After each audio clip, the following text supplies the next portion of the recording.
Raise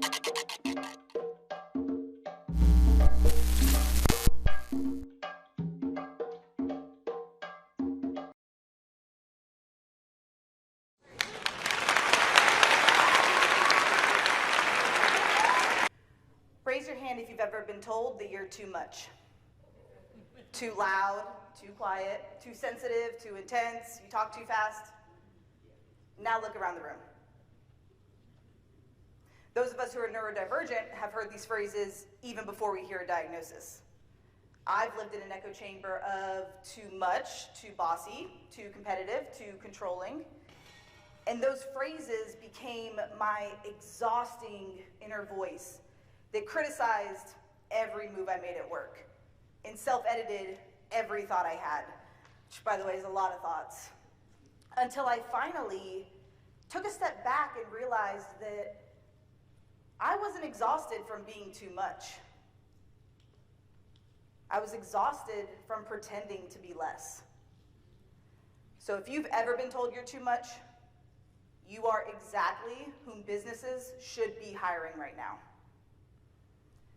I'm Valentina Flores, and as a woman CEO, I represent a small fraction of venture funding, currently about 2%, according to industry reports. I lead an incredible team at work, I have an amazing family at home, and I'm proudly neurodivergent, medically diagnosed with OCD and ADHD and some intersecting diagnoses. And I'm not talking about, oh my God, I'm so OCD because I use hand sanitizer, or, oh, I lost my keys, I'm so ADD. I do lose my keys often, and I'm on my 3rd driver's license this year. But today I'm talking about the bigger reality of those conditions that shaped the way we think. For me, it's spiraling thoughts that race around my head all day, every day, never give me a moment to rest. So what does that look like in my workplace? Well, first thing people notice about me is that I speak in fast forward. I can literally see in a meeting when a stranger starts to judge me, but this is me painfully speaking as slowly as I can. I almost always have a fidget toy, because if you want me to hold an intelligent conversation, my hands will be occupied. If I'm writing a report, do not ask me for a rough draft, because that concept has never made sense to me, and I will obsess over a single spacing detail for an hour. And as a leader, I place high expectations on my team for speed and quality. And those traits can be frustrating for me and the people that work with me. But there's a flip side that we don't talk about, because those exact same traits help me solve complex problems from different angles and see solutions that others miss entirely. Everyone warned me about startup chaos, but I thrive in chaos. And when my hyper-focus is turned on, I'm unstoppable. That's why programs like DXC's Dandelion Initiative show significant gains when companies embrace neurodiverse talent. Some studies show up to a 30% productivity increase.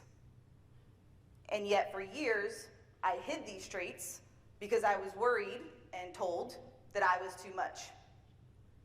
Work was never a place where I could exist. It was a place where I had to perform and mask and code switch to be accepted.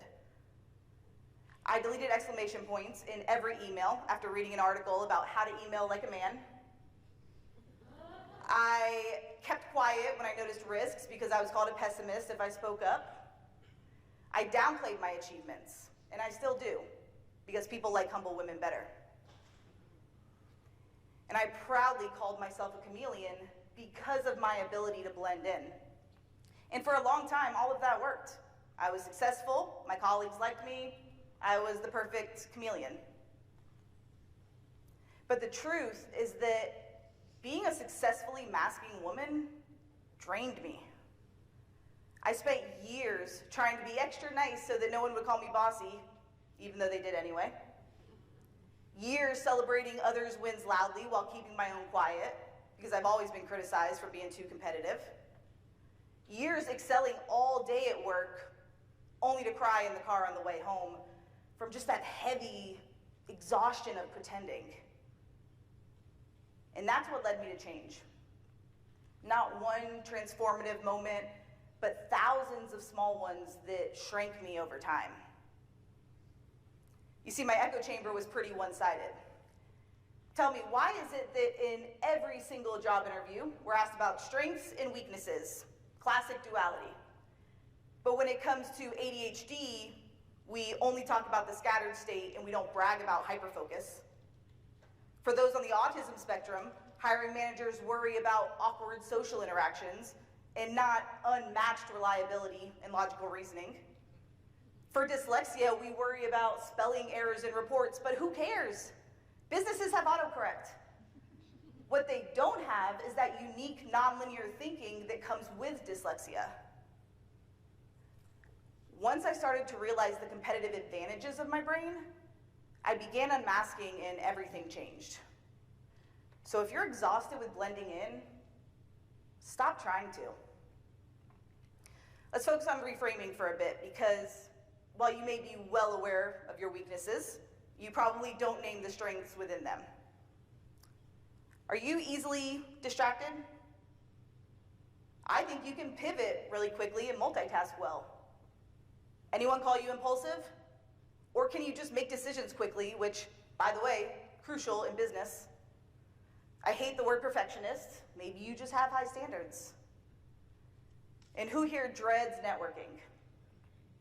Most of us. Maybe it's because we have this forced, fake small talk. It's a myth that all neurodivergent people hate connection. We just need it to be authentic. For example, I live in Miami, which means everyone wants to ask me about the weather. Whereas I would much rather know what their Hogwarts house is. Personally, the Sorting Hat would want me in Slytherin, but I'd ask to be in Ravenclaw.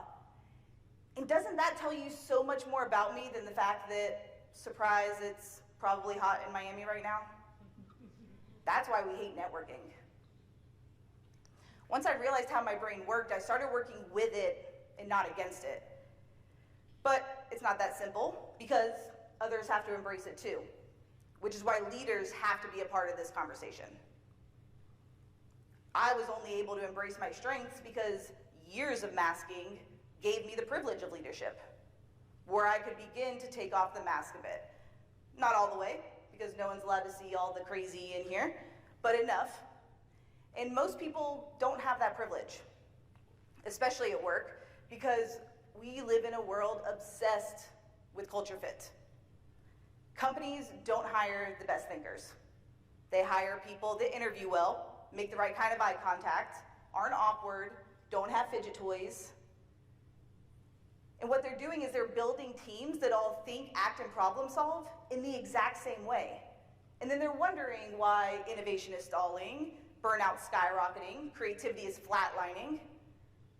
It's not just bad leadership, it's bad business. Research published in Harvard Business Review found that cognitively diverse teams outperform others in problem solving and resilience. So why are we avoiding traits that drive business forward?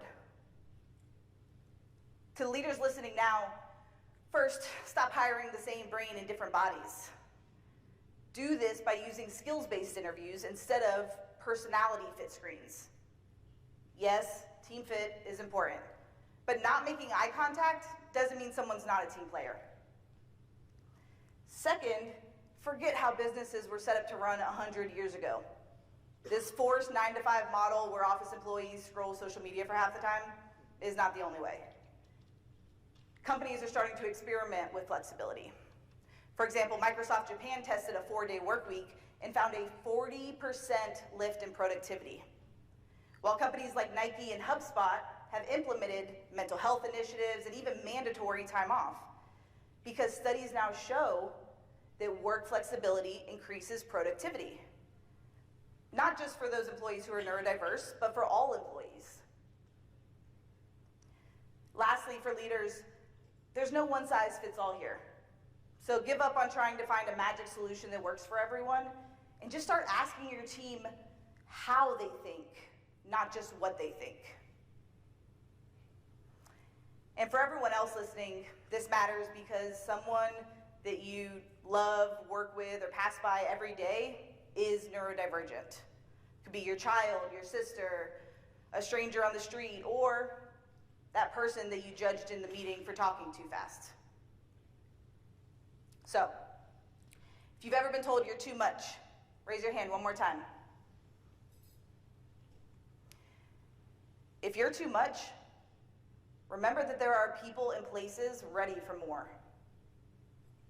Thank you.